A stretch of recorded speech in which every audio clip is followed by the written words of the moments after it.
A'a, me kuma kake a nan gurin? Kai kana wani muzurai kamar barawo, me kake yi a nan kofar gidan? Abin da ya kaka ni ma shi ya kani. Gana abin da ya kani shi ya kaka ba. Kai buba, rahin mutuncin da kake a garin nan fa ya ishe ni. Tabbas kuma ina tunanin ni zan maganin ka wallahi. Wani magani na zaka a garin nan? Kai ka sani ni na sani. Duk wani tsaya da ake taka a garin nan min fika. Dan kaka kana wannan dan dauka kana tsotsoko newa. Kuma a garin nan babu abin da za a gaya mana. Kware ku an dai rahin mutunci ne ba wanda za ga amma batun wanka dai kai ka san dai akwai bambanci.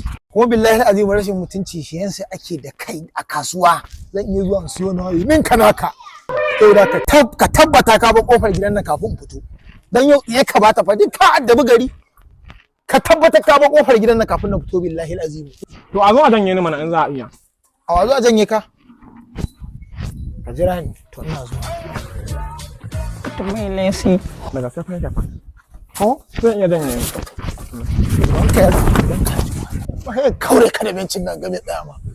Ha mutum ya baze kamar buhu kai baka iya komai